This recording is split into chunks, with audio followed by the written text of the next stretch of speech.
If you think I stole the title from Dave Chappelle, all I can say is you guessed well. At least I'm being honest, not telling no lies. Wah, wah, wah, wah. Ask a black guy. Wah, wah, wah, wah. Ask a black guy. Who sounds like Drake? Treat people the way that you want to be treated. Except for in Call of Duty, you can talk shit, that's cool. I needed to be the black Ash Ketchum. It was my destiny to be the Negro Ketchum.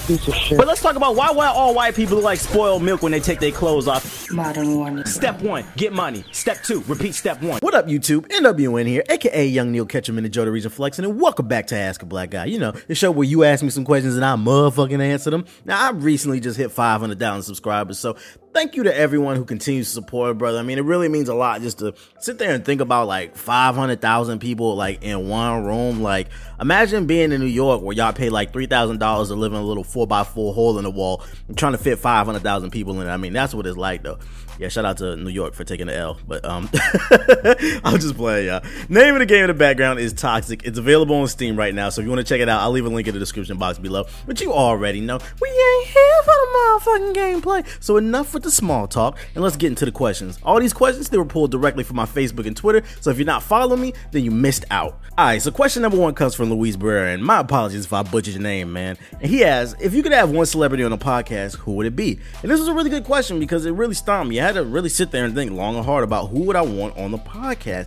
It can't just be someone that I want. It has to be someone that everyone in the Illuminati wants to talk to as well. That person also has to be a gamer because it's a gaming podcast, because, I don't know, like having someone like Ariana Grande on the podcast wouldn't make no sense, right? So therefore, I choose Olivia Munn from G4. She's also been on like TV and movies. Why pick her? Because she's a gamer, and honestly, I mean, look at her, like, you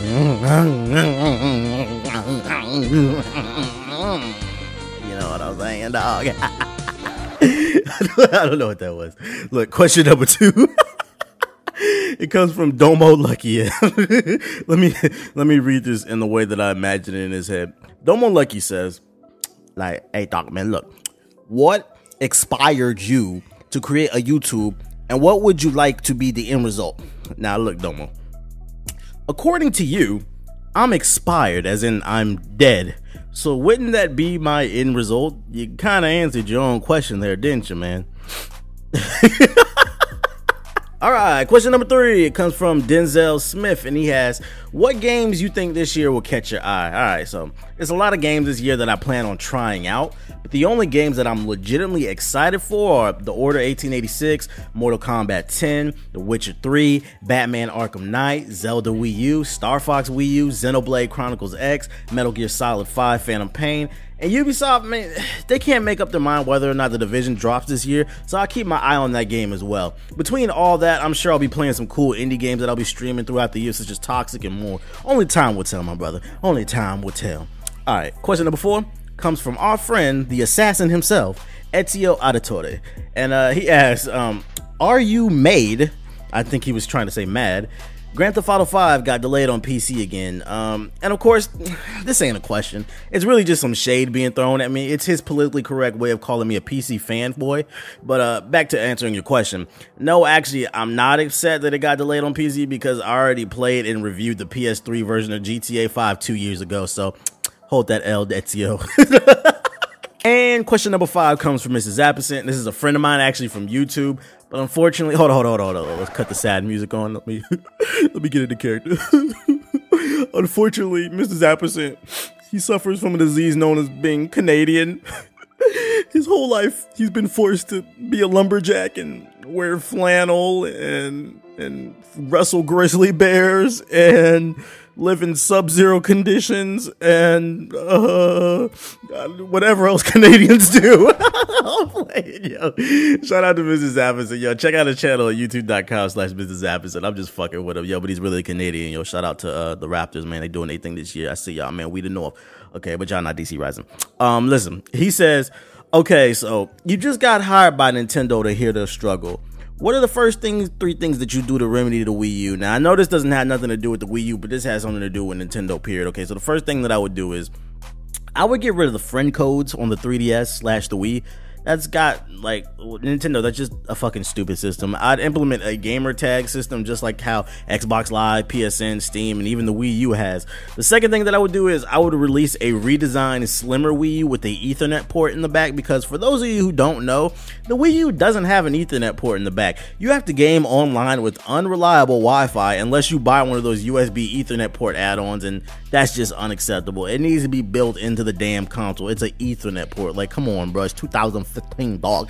And the last thing that I would do is I would make online voice chat mandatory for all games. Mario Kart 8 has no voice chat, and Super Smash Bros. It only lets you voice chat in the lobby before the match, and nobody ever talks. What's the point of going online if I can't talk shit? Also, notice how I didn't mention anything about their games. That's because Nintendo killed it last year, and they will continue in 2015 to kill it with their exclusives. I just wish they would fine-tune their online infrastructure a little bit more. That's basically what I would suggest Nintendo if they hired me. Alright, question number 6 comes from Kevin Fu, and he asks, does your dick feel like corn? And my answer to that is yes. Now what? And question number 7 comes from, and my apologies up front if I butcher your name. This one's tough, okay? I'm gonna go with Moria Darby. Oh, sorry. And she asks, why are there no black female gamers? I virtually can't find any hardcore sisters that can hang. And this is actually a good question, because me, Tick, and JG were discussing this just a few months ago, and I was saying, you notice how you can never find any fine, thick black women streaming on Twitch, or just black women, period. And is that because there are not a lot of black female gamers? I can't say that because I follow plenty on Twitter, but what I will say is maybe, and this just doesn't apply to women of color, but people of color, I think people of color are just now catching on to YouTube/Twitch, and that's why it's harder to find someone that looks like us. The richer get, and then like the richer get richer on YouTube, and the poor get poorer, and unfortunately that makes it harder to find new personalities, and it's a shame because all YouTube wants to do is promote the same people over and over. All right, question number 8, and it comes from Chris Kills, and he asks, he's like, hey, yo, dog, like, look, man, you be pulling my nigga? Like, I don't ever hear you talking about no females, man. Like, you be pulling my nigga? Like, he's asking, do I get bitches, basically.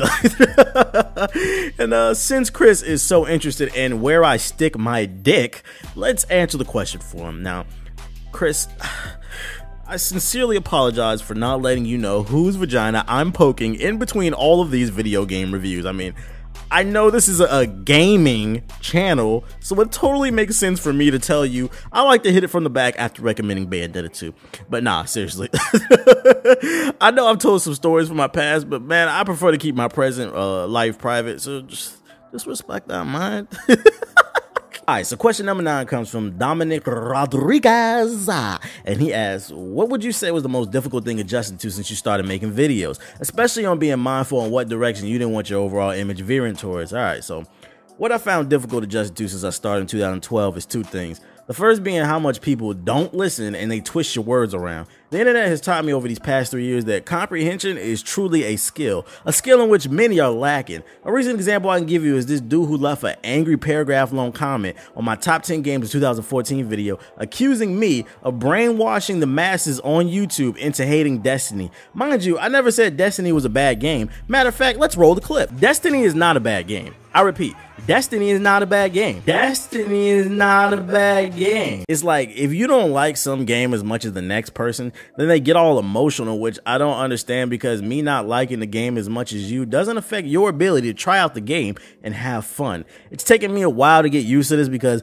I'm naturally just a smartass who loves handing out L's to people, but in the second half of 2014, I feel like I've gotten better with it, so I don't come across as negative. I just ignore people, so it is what it is. I do have slip ups sometimes, but hey, I'm motherfucking human. Now, the second thing that I've had trouble adjusting to is just my image, period. I'm a person who likes to joke around and have fun, obviously. I've always been that class clown, but when you grow up around the same people, those same people understand that you are just joking. You grew up together. With the internet, you don't actually know me, so some white kid from bumfuck lickety split ass Wyoming might see me on YouTube, never met a black person in their life, and they don't understand that I'm joking, okay? Then you got black people who'll call you a coon because you're a silly individual, people. I mean, just being a person of color is truly difficult in America. And the reason being is if I don't crack a smile and I don't joke, I'm labeled as a stereotypical angry black guy. But if you're silly, then you're a shucking and jiving ass coon. We just can't win. And this is why I don't just do trolling and dub videos. I try to find balance. I want people to know that I am an intelligent dude. Plus,